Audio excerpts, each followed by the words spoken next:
आज जिस तरह के हालात पाकिस्तान में हैं, वैसे हालात अगर भारत में हो गए होते, भारत उतना कमजोर हो गया होता, तो पाकिस्तान भारत की इस कमजोर स्थिति का पूरा फायदा उठाता और अब तक पाकिस्तान हम पर हमला कर चुका होता, भारत को चारों तरफ से घेर चुका होता अगर भारत ऐसी स्थिति में है।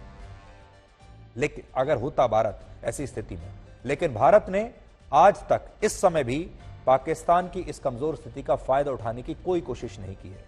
यह बात सही है कि भारत ने पाकिस्तान का बहिष्कार जरूर किया है, हर अंतर्राष्ट्रीय मंच पर हम उसका बहिष्कार करते हैं और हमारी बातचीत बंद है, लेकिन हमने पाकिस्तान की इस कमजोर स्थिति का फायदा उठाने की कभी कोशिश नहीं की। और भारत की सेना अगर आज चाहे तो पाकिस्तान इतनी बुरी स्थिति में है कि पाकिस्तान के साथ कुछ भी किया जा सकता है।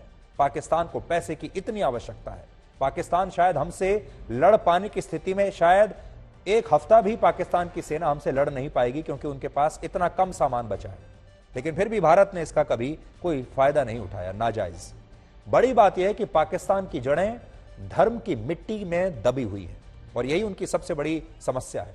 और जब भारत के विभाजन के बाद पाकिस्तान का निर्माण हुआ था, तब भी इस विभाजन का कारण सिर्फ एक ही था और वो था धर्म, और इसी धर्म कट्टरपंथ ने पाकिस्तान को यहां तक पहुंचा दिया। और आप ये भी कह सकते हैं कि पाकिस्तान अस्तित्व में आने से पहले ही धार्मिक कट्टरवाद के जहर में डूब गया था। और इसीलिए आज जब भारत अपनी आजादी का अमृतकाल मना रहा है, तब पाकिस्तान में विषकाल और अकाल का दौर चल रहा है, जिसमें हर चीज धर्म से जुड़ी हुई है।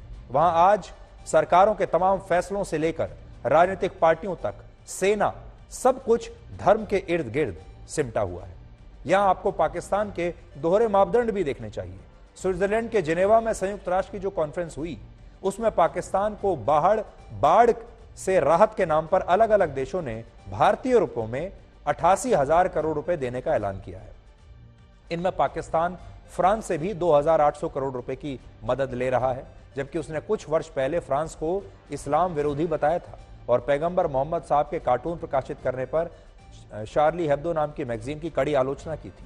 पाकिस्तान अपने आप को फ्रांस का दुश्मन देश मानता है क्योंकि सिर्फ धर्म के आधार पर जब भी फ्रांस ने धार्मिक कट्टरवाद और इस्लामिक कट्टरवाद के खिलाफ कोई कदम उठाया, पाकिस्तान ने हमेशा उसकी आलोचना की है। लेकिन पैसा लेने के नाम पर पाकिस्तान फ्रांस के पास भी पहुंच गया।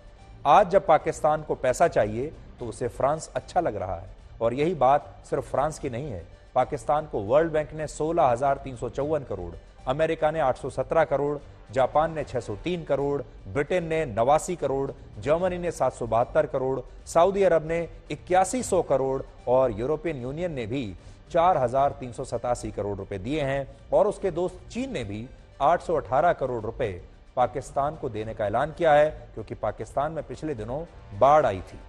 लेकिन बड़ा सवाल यह है कि यह कैसे सुनिश्चित होगा कि पाकिस्तान ये 88,000 करोड़ रुपए सचमुच में अपने बाढ़ पीड़ितों की मदद पर ही खर्च करेगा और इन पैसों का इस्तेमाल भारत के खिलाफ आतंकवादियों पर नहीं करेगा।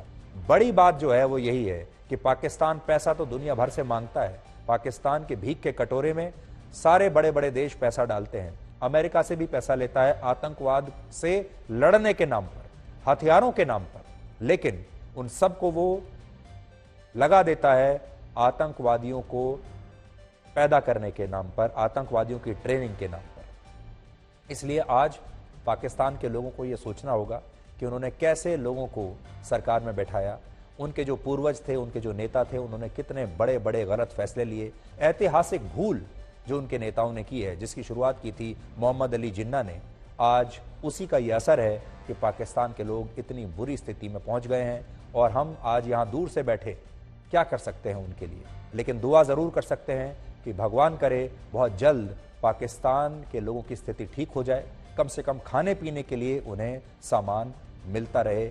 यहाँ सीमा पार से हम बैठकर यही प्रार्थना कर सकते हैं, यही दुआ कर सकते हैं।